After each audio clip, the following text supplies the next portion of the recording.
चीन की आर्थिक तरक्की ये सच में एक पहेली जैसी है।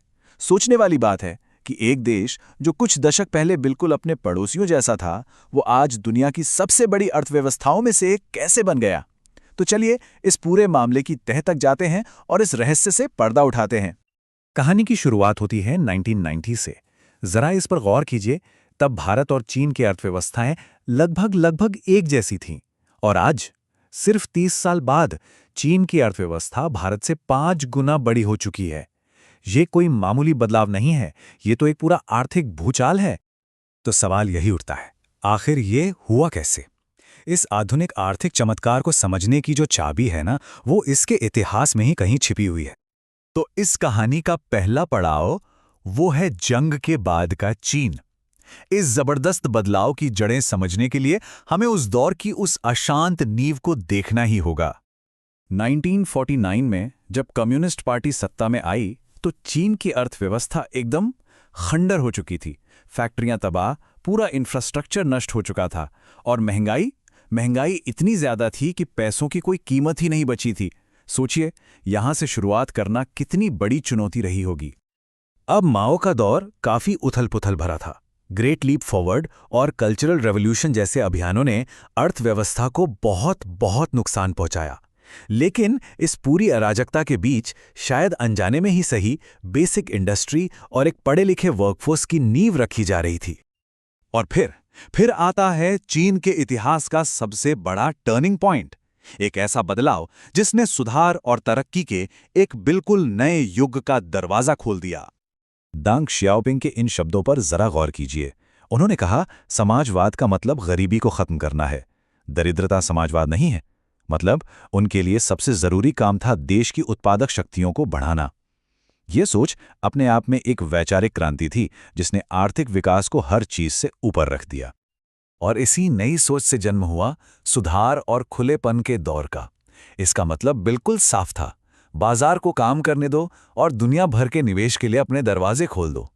ये एक बहुत बड़ा दांव था, पर यह काम कर गया।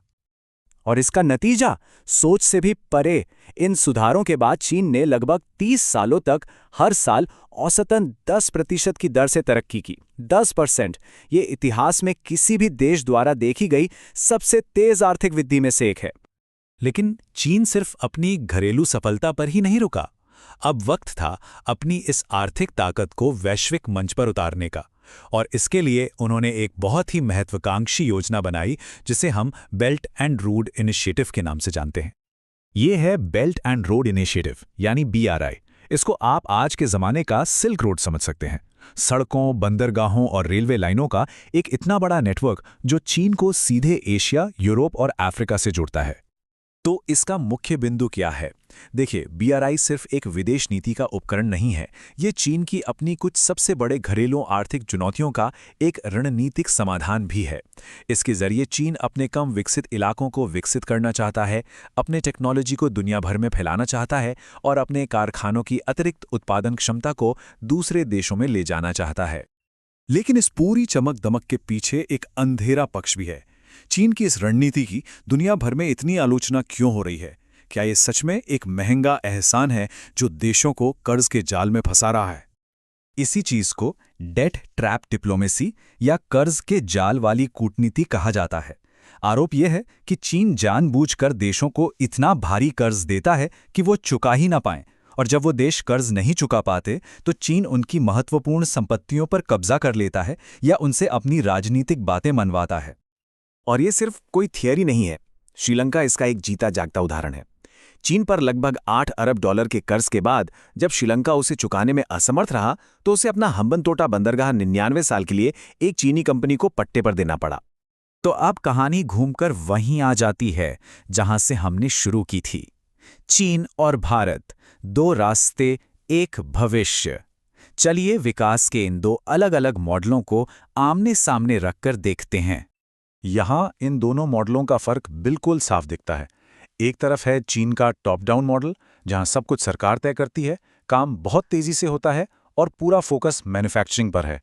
और दूसरी तरफ है भारत का बॉटम अप रास्ता, जो लोकतांत्रिक है, उद्यमिता से चलता है और जिसकी असली ताकत सर्विस सेक्टर है।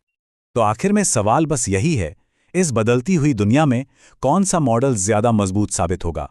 क्या चीन का तेज रफ्तार, टॉप डाउन नजरिया बाजी मार जाएगा, या फिर भारत का धीमा लेकिन लोकतांत्रिक रास्ता आगे चलकर ज्यादा टिकाऊ निकलेगा?